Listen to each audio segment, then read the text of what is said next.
Well, what would I do without Dr. Stroman? All right. All right. So I'm going to get the opportunity to, this is a real treat, truthfully, trust me. We were talking about this earlier. This brother right that I'm going to talk about right now, he, just to get him off the phone or out of a meeting and to hold his attention for a few minutes is not an easy thing to do. So when we were putting this all together, he said to me, he said, Brother Turner, use me any way you want. Any way I can be of service to this conference, just put me on the program. And so we made sure that we put Dr. Carl Hill on the program multiple times because we wanted to make sure that we were able to soak in his knowledge, soak it all up, right? So I just want to just let you all, I mean, I'm not even going to spend time with his bio because we don't have enough time. But this man, truthfully, for lots of different reasons, is a real warrior, a champion, and we're really, really grateful for having him here. And he's going to share with us about the health disparities research framework, of which we incorporate all our work into. So, Brother Hill, thank you.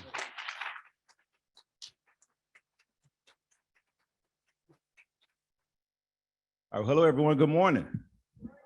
Good morning. All right, get this thing going a little bit. So excited to be here. I just sitting there and listening to Robert and thinking about the first time we did this. And I was way back at NIA, the National Institute on Aging. So that was years ago. We were at Morehouse College, and we put flyers up on polls and asked professors to bring their classes to the discussion, because we were so brand new. We were hungry for the opportunity to get the athletes an opportunity to share their stories. And so just hearing the brother and his walk with narcolepsy and how you manage that is just so inspiring. And it just takes me back to that first year where we had a suite of athletes, former NFL players telling their story, one of which was a guy I played against at Morehouse. Everyone's telling their football story, I got to get mine in. So I played against him at Morehouse, and I didn't do a day of pro, okay? So I can't claim Dallas Cowboy or anything, but I actually tried to tackle him in college. And so I was so excited to say, hey, guy, you ran me over in the game, and I remember trying to tackle you, and I couldn't do it. I was so excited. So just football stories and just coming here. I'm excited about the researchers who are going to talk later today about life course perspectives and how football fits into that, and how the brother talked about engaging our kids with love. For many of us, I was raised in a single parent household, seeing a coach, a positive Black male influence who kept his word and guided you, taught me how to tie a tie, so there were so many lessons in that space. I went to college on a football scholarship, so it was so critical and important. So from a life course perspective, it's meaningful, and I took a look at the agenda. I'm so excited to see Roland Thorpe after me talk about the life course journey and how this fits for Black men in the United States. So just excited about today. I've got a few slides if I could. I don't know if they're up or not. But just want to kind of go through, I think, a high level, big picture, how the health disparities research framework can inform the way that we think about some of this. So I'll go to the next slide here. And so just an introduction to the Alzheimer's Association. I see my colleagues here, Edie Yao, Dr. Percy Griffin is here. So just so many of our partners that are here. And just stepping back, I always have to say Dr. Deborah Stroman, who's been here from the beginning, and Ron Rice. We this is just to see you all sitting here and in such a nice place. We've done this a couple years, and this is just tremendous to have been at this place. So to have the Alzheimer's Association co-sponsor this is tremendous as well. And this fits right in that intersection of what I think is our sweet spot, and that is where we support research. We're the largest nonprofit supporter of Alzheimer's and all other dementia research in the world. And then we have 75 chapters around over 70 chapters around the country that are working to provide resources to communities, right? So that's that translation, that intersection of being able to take the latest research and use it to get it to the communities that need us most, including Black men, you know, and opportunities for risk reduction with Alzheimer's and other dementia. Next slide. And so if you've been following the news, now I won't get into the details here because I know Dr. Percy Griffith is here.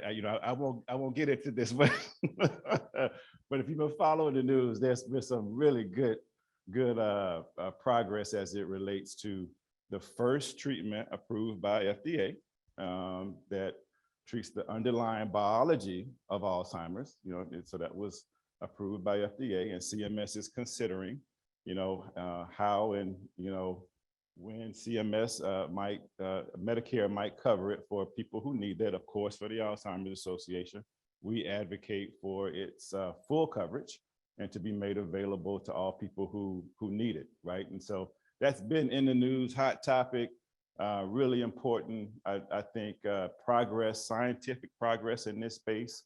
It shows that our scientific investments are certainly coming to fruition, and so that's just something to keep an eye and an ear out on as we continue these discussions as they relate to brain health and Black men.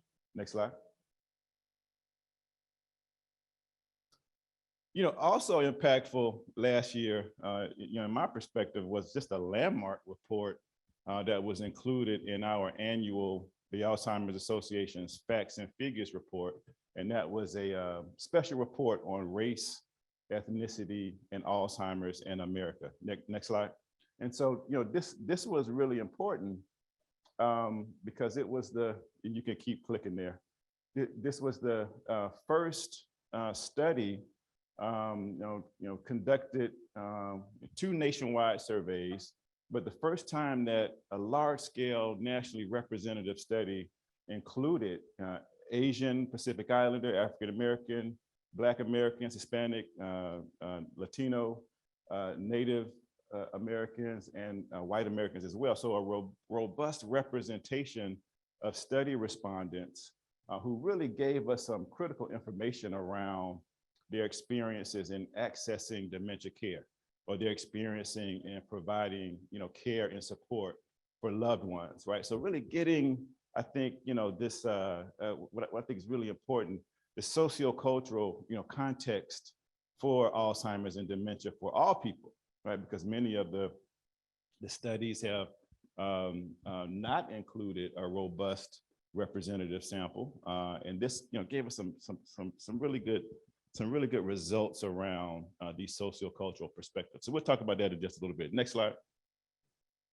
And this is important because we know that there are disparities in Alzheimer's and other dementia, right? So just level setting here, almost 2/3 of Americans with Alzheimer's are women, and older Black and Hispanic Americans are more likely than older whites to develop Alzheimer's, right? So really important.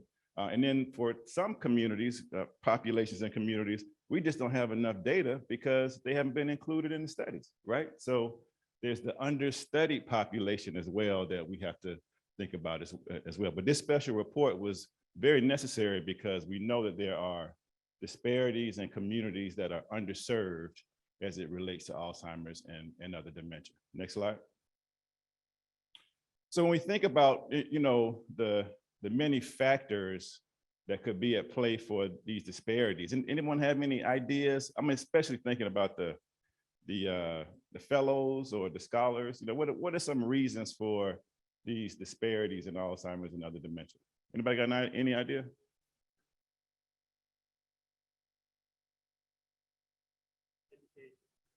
Education? Okay, all right. Stress? You're gonna say stress? Yeah, okay, yeah.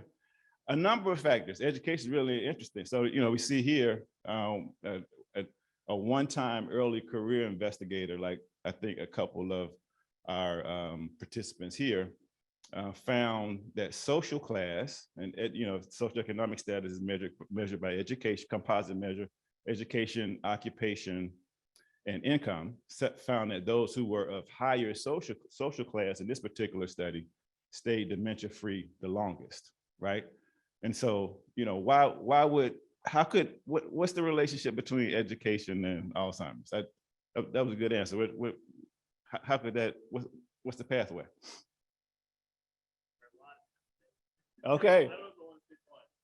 A lot of pathways. Okay. All right. Okay. Well, so I think there are a number of ways to think about this, right? So in my mind, there are factors that are unique and some are fundamental, right? I try to think about the ways that you could categorize those, and maybe not as neatly all the time, but certainly a fundamental factor for disparities is being able to access care in a timely manner, right? So being able to see a doctor.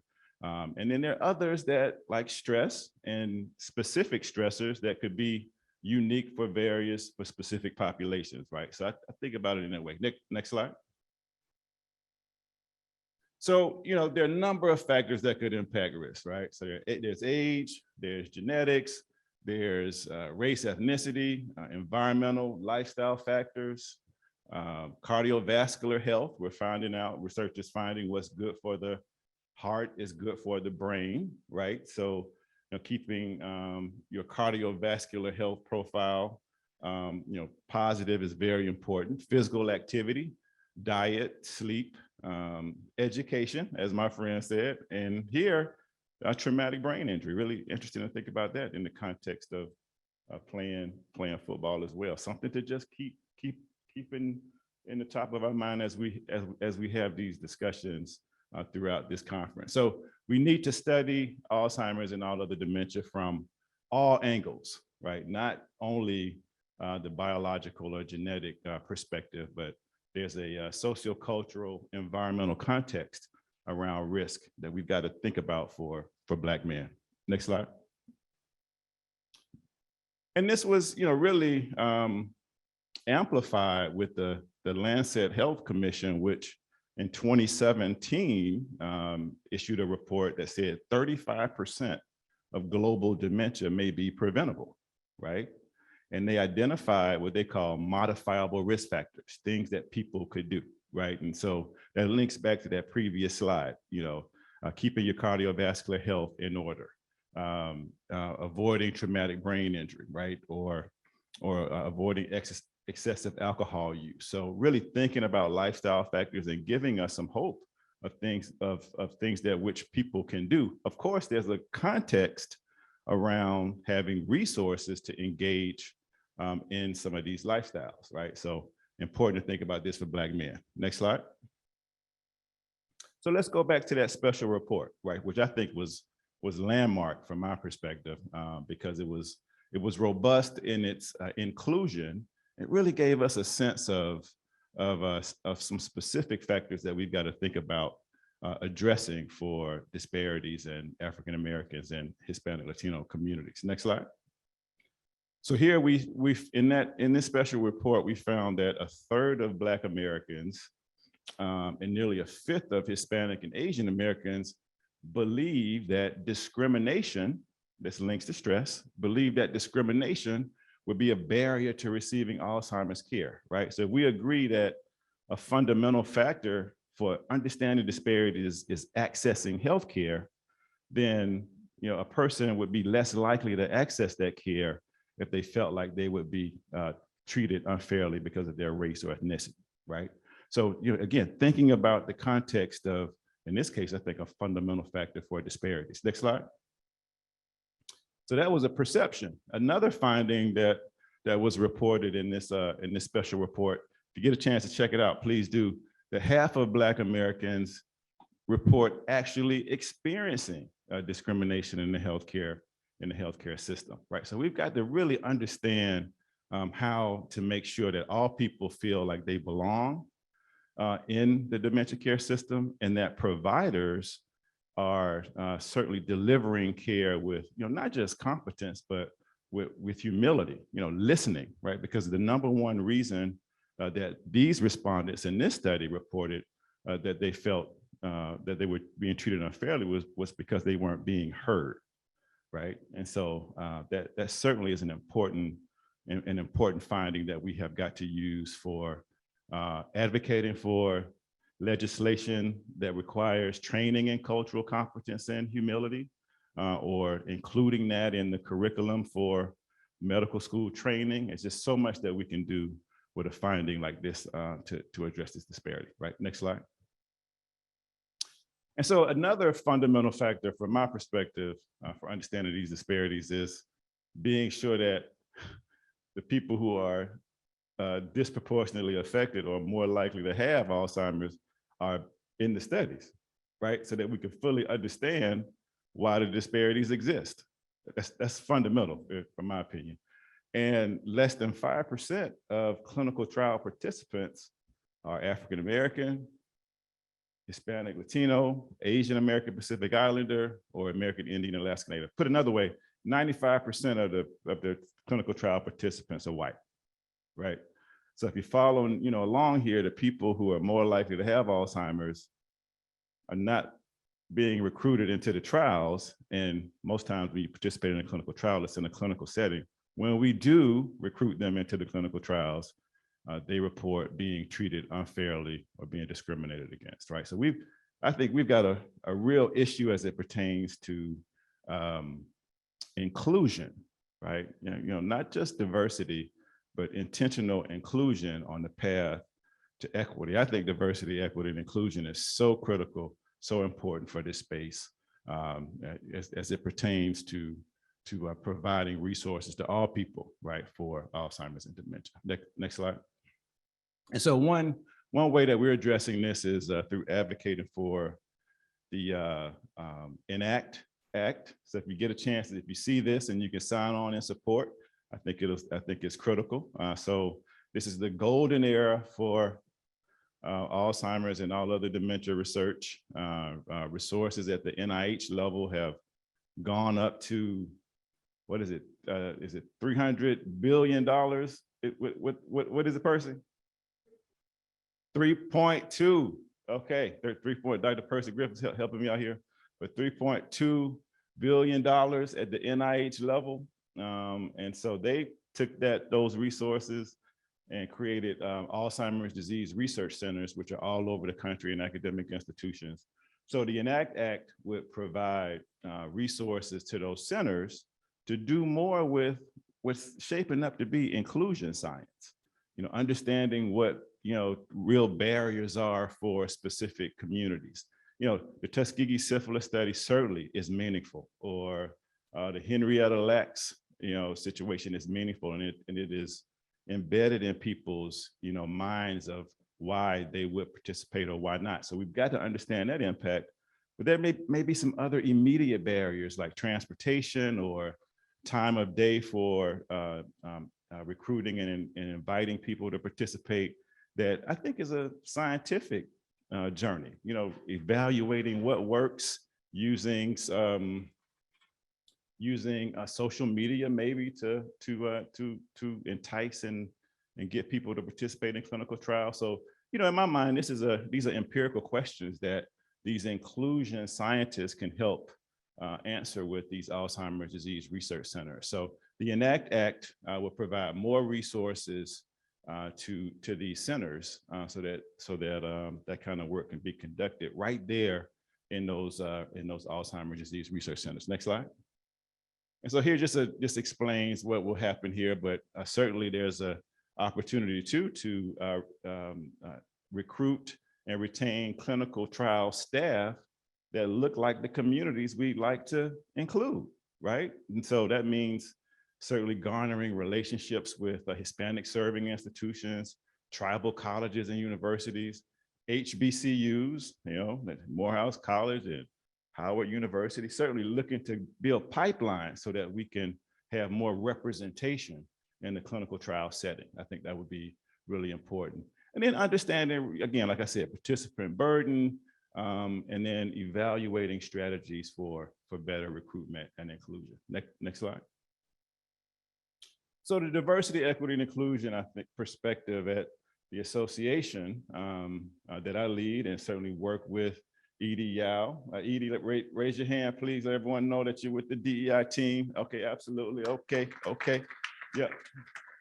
But we're certainly looking to promote more multi-level health disparities research, diversity in health systems, and then finally looking to implement participatory engagement, right? So working with organizations both nationally and locally to help get our resources out to the communities that need us most. So what happens in those over 70 chapters around the country is the availability of all sorts of free resources for caregivers, support for caregivers, knowledge about the 10 warning signs, community forums, just all kinds of resources there in the local chapters at the community, that we've got to do a better job of getting to African-American and Latino, American Indian, Alaska Native, and Asian American communities, right? And to do that, our approach is partnerships, both national and local. Next slide. And so here's just a definition of community-based participatory research. I see Dr. Tony Antonucci here. This came from the University of Michigan, Barbara Israel. So we're using these methods, which are tried and true, been published in the literature, to get resources to communities that need us most. Next slide. And just proof to you and to everyone that it does exist in the literature. But here's a CBPR paper published by Dr. Israel, where they use it as a capacity building approach aimed for advocacy. And the Alzheimer's Association is a patient advocacy organization. So we're really excited about using these methods to get our resources to communities that need us. Next slide. Here's information about the power of collaborative partnerships. We know that each community has its own needs and assets, as well as its own culture and social structure. We want to include community members from the community itself, or work with these national and local organizations in the work that we do, right? So that we can deliver our resources with cultural competency and humility, and it's appropriate, right? So that it could be useful for the communities and families that need us. Next slide. Here's a list of our partners. You see there at the bottom right, the NFL Alumni Association. So we're so excited to be here working with Dr. Turner and the NFL Alumni Association, but you see the African Methodist Episcopal Church there. And I'll highlight some work that we're doing with the Mexican Consulate Ventanilla de Salud. Next slide. So we're working with this particular partner, the Mexican Consulate, and this is a program, the Ventanilla de Salud is a program of the government of Mexico, developed by the Department of Health, and they have a presence in, there's 50 consulates all around the country, right? Next slide. And so our goals are to work together to co-develop materials where we can provide about Alzheimer's and other dementia awareness, support for caregivers, to put their 50 chapters to link them with our chapters as well, so they can work together to provide these resources, and to possibly train consulate staff to go out on their own to deliver the Alzheimer's Association's resources and information in their communities, right? So this is just how partnerships can start at a national level and impact locally all around the country. Next slide. This is just your local activation, KPI 3. That's the talk. That's the stuff that Edie and I talk so much about.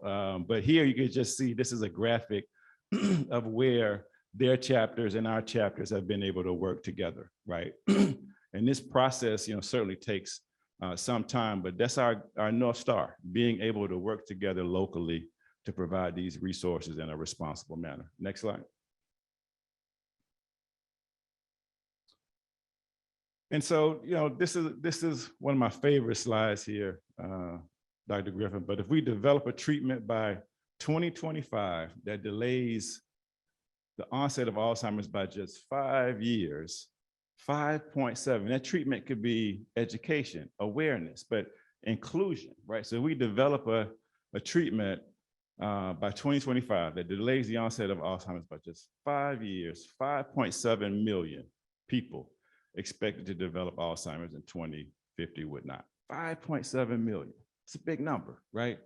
And so our goal from a inclusion perspective, next slide, is to be sure that no one is left out of that number because of where they live in a rural context, or their race or ethnicity, or their lack of education or a socioeconomic position, right? So how can we make sure everyone has an opportunity to be in that number, to take advantage of our scientific advances and the treatments that are coming down the pipeline from FDA to CMS and hitting communities? How can we make sure everyone is a part of that? Right? That's the goal of our diversity, equity, and inclusion work. Next slide. And so here's the health disparities research framework that Dr. Turner mentioned. I think many of these questions fit within the levels of analysis in this framework. It was developed in 2015 when I was at the Office of Special Populations. And the levels of analysis, which are environmental, sociocultural, behavioral, and biological, align with the levels of biomedical research that Dr. Norman Anderson outlined in his work at the NIH. He was the first director of the Office of Behavioral and Social Science Research, right? African-American director, finished North Carolina Central University, that's an HBCU. And it was important, that we continued his legacy and informed our framework with the work of Dr. Norman B. Anderson, who was a health disparities researcher. So we use those levels of analyses, and we identified determinants that we in the aging literature that we thought were important in 2015. Now it's 2022 now, right? And so what this framework needs is a comprehensive evaluation to understand what factors are still relevant and what new factors need to be included in the framework so that we can further understand the pathway through environmental factors that are shaped by culture and how those influence people's behaviors. Some of those are coping with stress, with discrimination, right?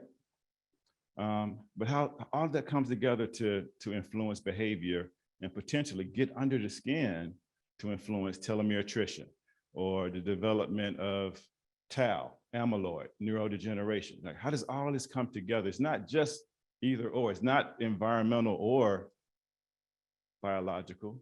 It's how does it all work together to impact disparities for specific populations that are disproportionately affected and underserved, right? So today, next slide, I'm really excited, keep pushing. I'm really excited about our discussion of how these environmental factors, where you live, air pollution. Just in 2020, just 2 years ago, the Lancet Commission said that air pollution was a modifiable risk factor for dementia. 35% of global dementia is preventable. That was just 2 years ago. So how do environmental factors, where you live, link to culture? These perceptions of discrimination, stress, how does that link to behavior? Next, and hit it one more time.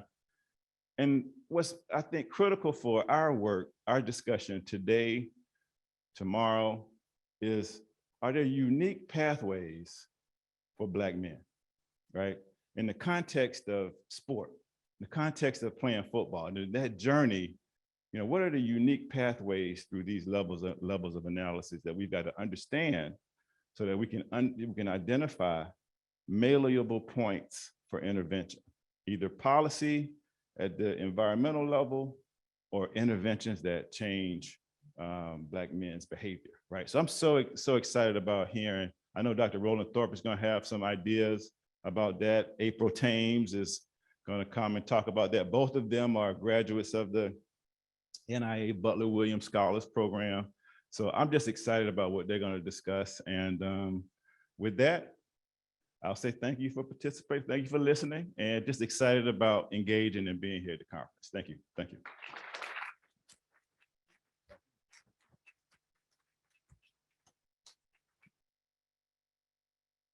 Thank you, Dr. Hill. I learned a lot. I was inspired. I have a list of questions. However, it is time to hear from you all. So Robert Turner, Dr. Turner has joined Dr. Hill. And so at this point, we're going to ask you your questions. Everything from how do I engage with Alzheimer's, anything more specific to what he presented, ideas that you might have, but here we have the C-suite level at Alzheimer's right here. So let's take advantage of this opportunity. And I did not introduce Kalpana Visa, who I'm so excited who is to be here and help us over the next 2 days. And so she's going to handle the sharing the microphone with you all.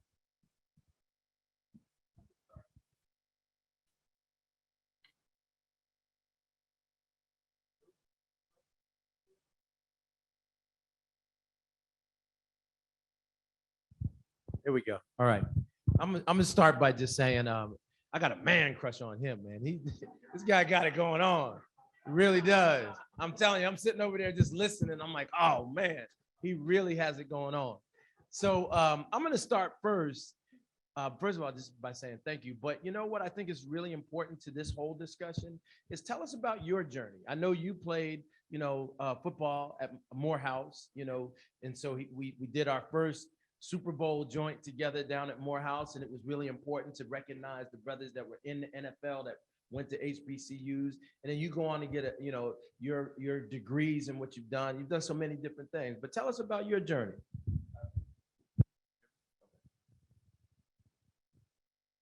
I got a man crush on my homeboy, Dr. Robert Turner as well, my good friend. Yeah, absolutely. And I did mention Dr. Monica Rivera-Mint, who has just been tremendous in getting us here today. So Monica, just wanted to say hello to you as well. Yeah, absolutely. Absolutely. Yeah. Yeah. I tell you, I just, you go where the opportunities are. And, I went to college on a football scholarship and, thought I was going to be a teacher because everyone in my family teaches in Atlanta public schools, and I was in my final year of college at Morehouse, and I saw a flyer on the wall about a public health fellowship, or maybe an epidemiology fellowship. And I thought epidemiology was the study of the skin. I had never even heard of epidemiology, right? And so I look at it, and this looks interesting because it was over at Morehouse School of Medicine. And I begged the coordinator for the program to let me in. It's probably the last person they let into that program, but I was, probably the most excited to be in it. And we did work at CDC and Morehouse School of Medicine. I just fell in love with public health, and I got to learn about community health and disparities and differences in disease outcomes, which, really got me fired up, and worked at CDC and found my way to graduate school at the University of Michigan, which was tough, rigorous. I was talking to a friend of mine who was finishing her PhD, and she was telling me about that journey, and I said, well, that's just grad school. That's just, it takes that to get out.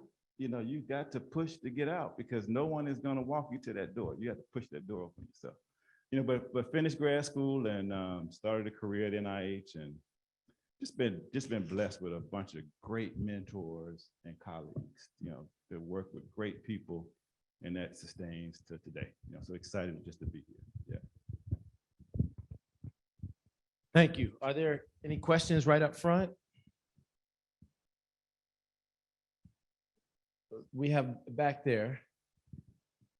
We'll get to you for sure.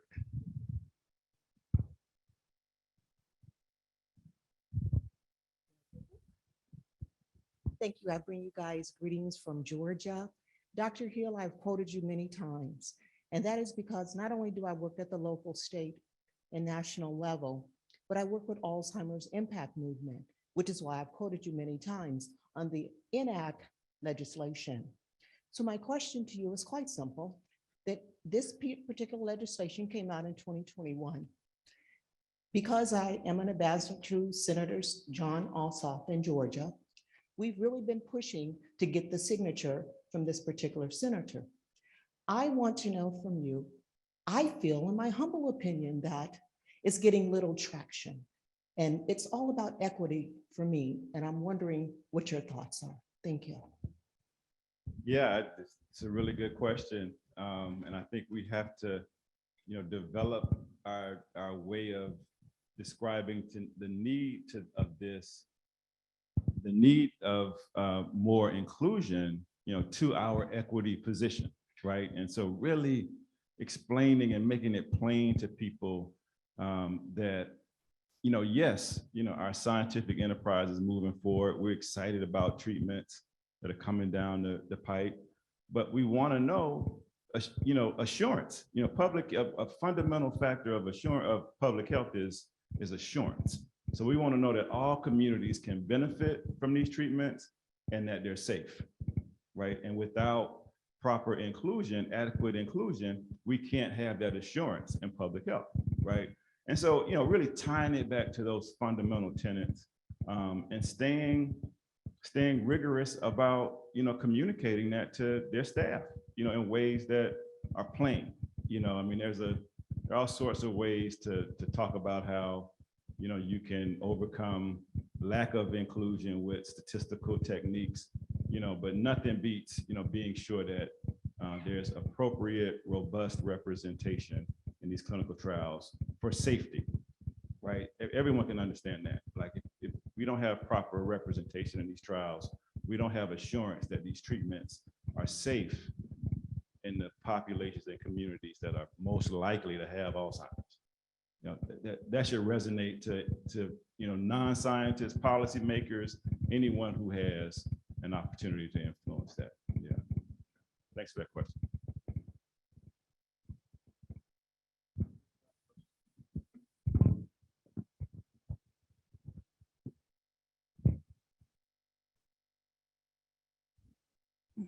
Hi, Dr. Hill. First, I'd like to say I am newly added to your team. I'm the new director of DEI at the Southland chapter. So, Oh, great. Can't wait to work with you.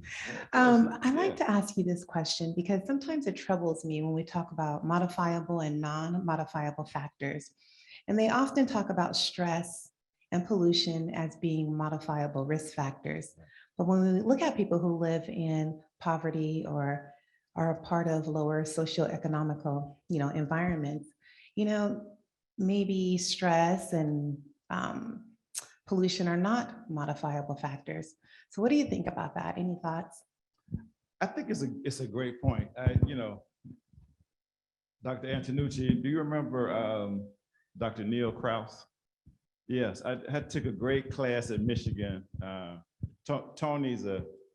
Tony, you'll hear from Tony later in the conference about social networks, which I think is great.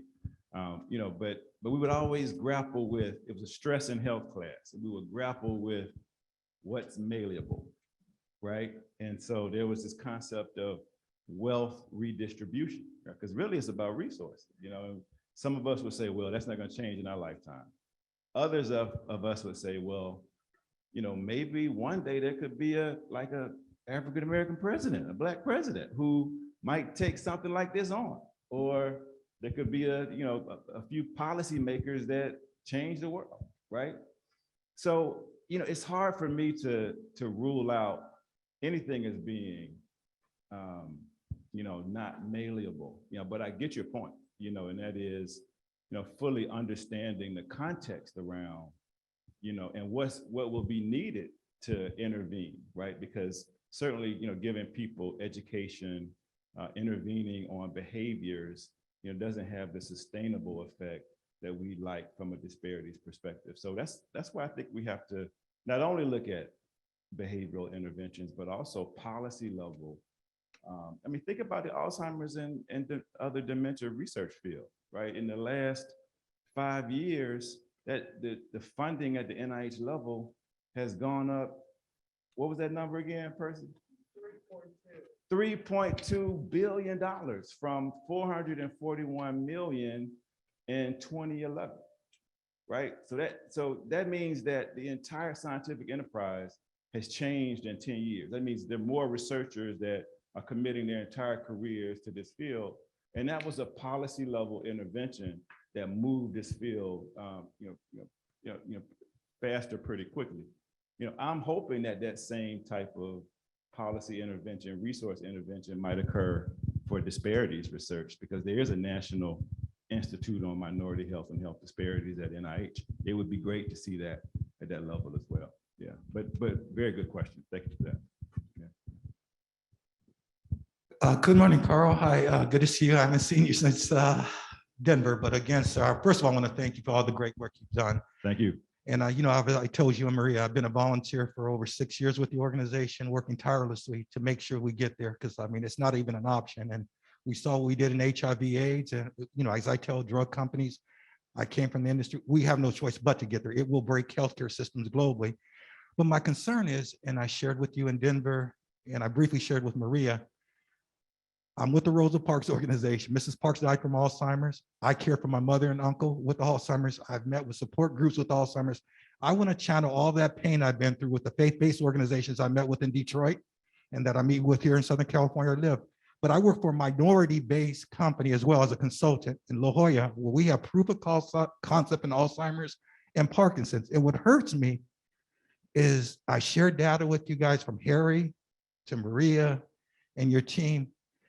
As they said in LA, if you're gonna fail early. If we're on the wrong track, my company that I consult with in La Jolla, tell us that we're on the wrong track. I've been seeking feedback from you guys, but why not, after all the big pharma companies I used to work with, whether it's Pfizer, that become risk averse, J&J and Merck, why not look at funding minority-based research companies? I just can't get it for the life of me when I reach out to you guys.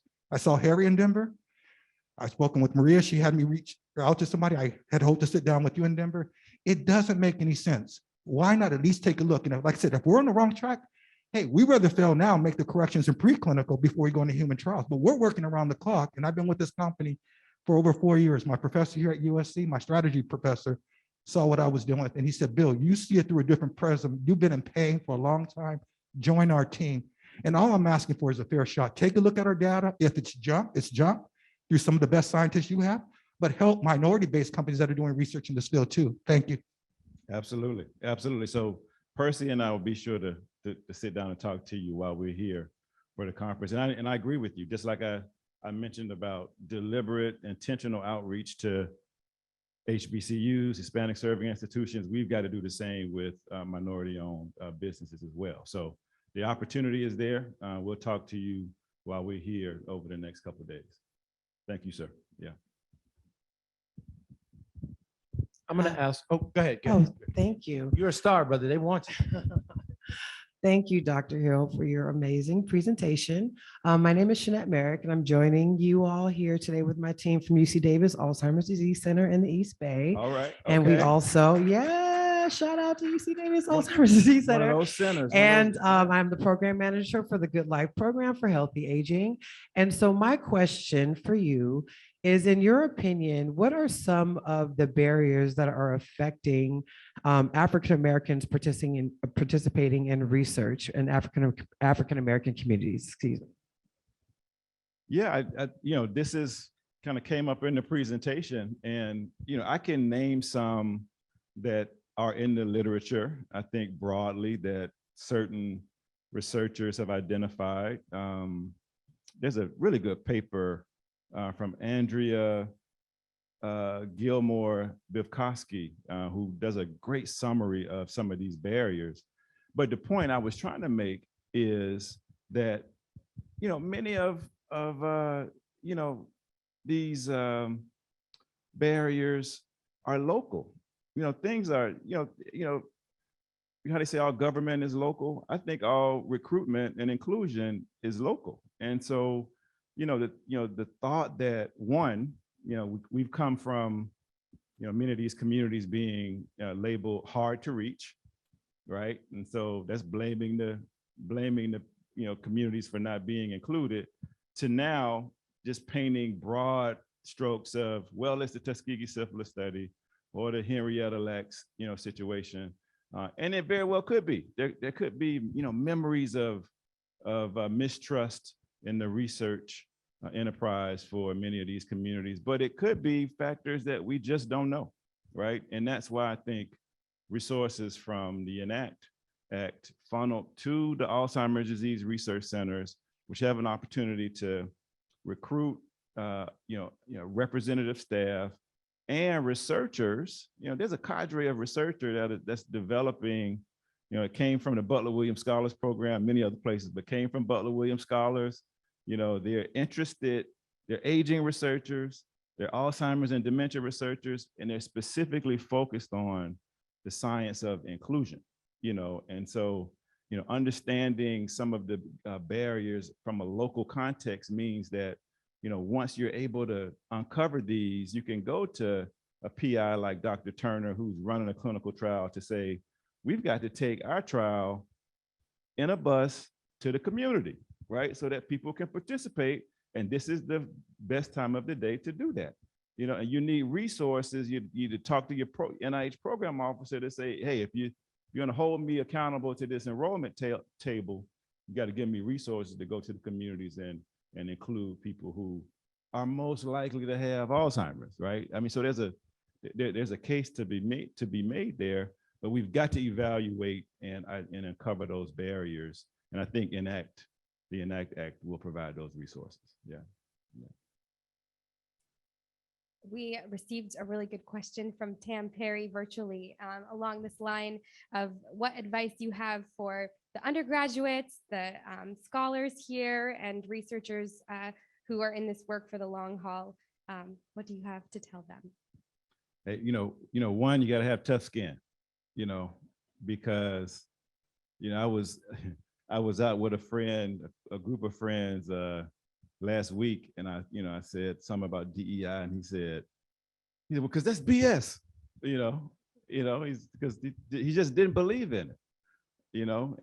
People don't believe that disparities research is science, so one, you've got to, believe in your passion for this work, and it's beyond comparing populations now. We know who's disproportionately affected and who's underrepresented. Now is understanding diverse perspectives along the life course and committing yourself to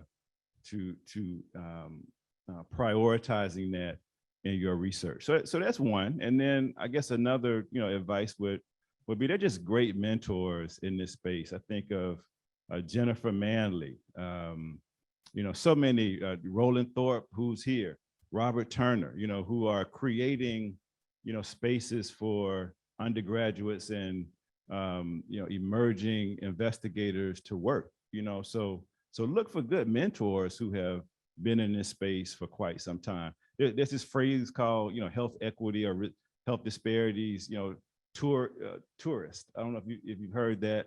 I don't buy into it. I think sometimes we're able to inspire and get people to join us in this, and they come in when they come in. We provide support for them to join us and be a part of this work. So be tough and look for good mentors, good teams to work with. I think is really important. Yeah.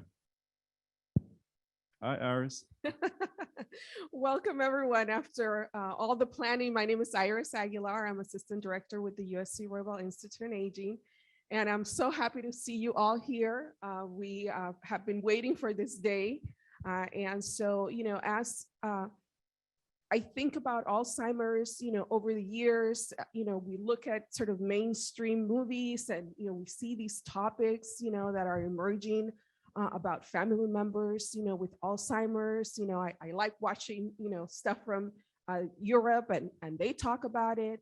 Spanish language television is including it. But I don't see the discussion including things about resources. I haven't seen really much about ENACT, and, the information, that you presented today about the impact that can have, on all our lives and our families. So I'm curious to know, what should we be doing? How do we, all of us in the room and, online, what do we need to do in order to have that conversation that, sort of to the point that was made earlier, can move policy changes. I think this Iris in this one word, Iris and I worked together for many years.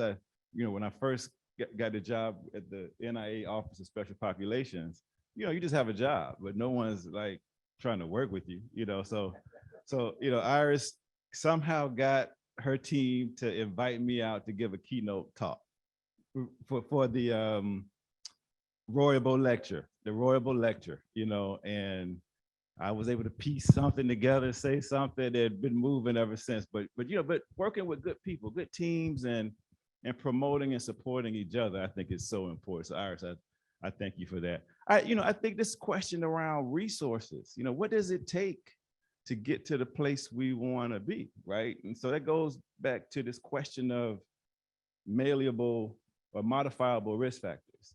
If we want to do that work, there is a policy change that needs to happen, and there are resources that need to be allocated for better inclusion, for creating opportunities for communities to really benefit from treatments, right? That it doesn't just happen because we want it to, because we're in the room and we will it.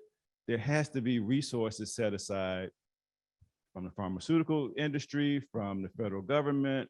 If we really want something to happen, it takes resources so that we can develop these strategies. So I think advocating in that regard, right? And that's was, when I did the talk over at USC, here at USC, the Royable lecture, it was really a focus on, enhanced funding for the National Institute on Minority Health and Health Disparities, because that's an institute there at NIH, which provides research funding, training for anyone interested in health disparities research, in the same way that NIA gets research dollars out for Alzheimer's research or NHLBI. So we have the structure in place, but when you compare NIMHD to NCI or NIA, their funding on an annual level pales in comparisons to the other ICs, right?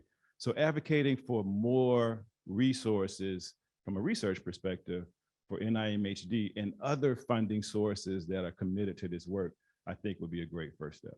Yeah.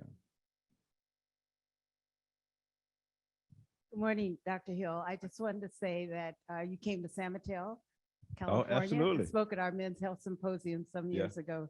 So it's nice to hear your comments. Good to see you morning. again. Good to see you as well. Yeah.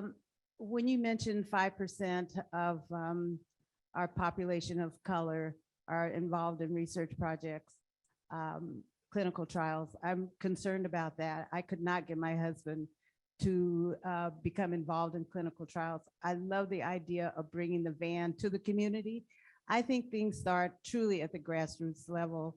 And I think that if we did as much education at the grassroots level with grassroots folks, that whole stigma behind even someone saying that the family member has Alzheimer's, we need to just, move communities beyond that. And so I just think that it has to start there, and to talk more about clinical trials and get our communities more awareness around it, so that when the time comes, it'll be easier to get our family members and other loved ones and community into the clinical trials. We need to move that needle. Yeah. I mean, I definitely agree with you. It's good to see you again. And I think that's the work that Edie Yao, sitting right next to you, is doing from a DEI perspective for the Alzheimer's Association, being sure that our chapters are keeping, this top of mind, engaging communities, Alzheimer's and dementia education.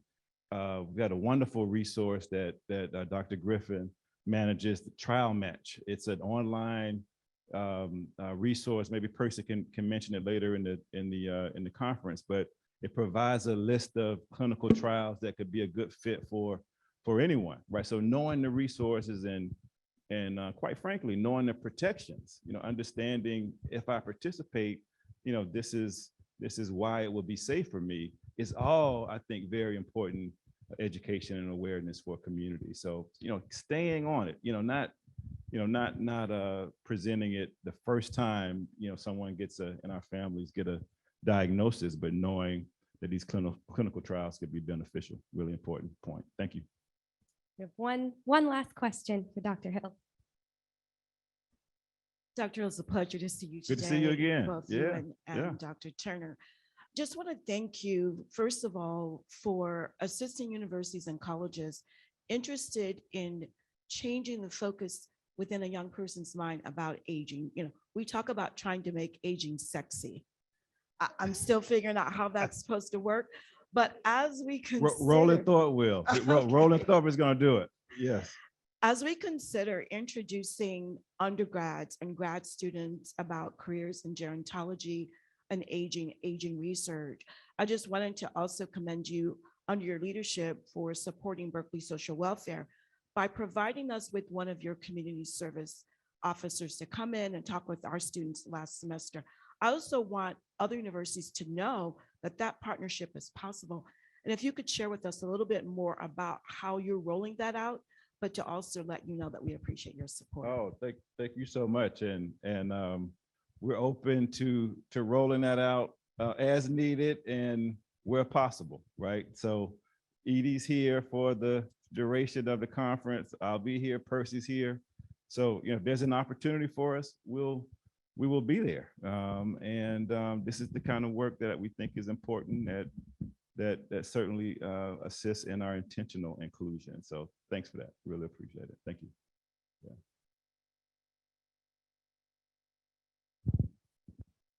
Well, I've wanted to sneak a question in, but I was told I can't. So we'll wait till later. But I just want to say thank you so very much. I mean, it's just, you can see you're just a really important and valuable resource to this community. And I appreciate you for everything that you're doing for this conference, but then so much more to help develop the careers of people, as well as encouraging us and figuring out ways how to get people involved in these clinical trials. So thank you much, brother. We appreciate it.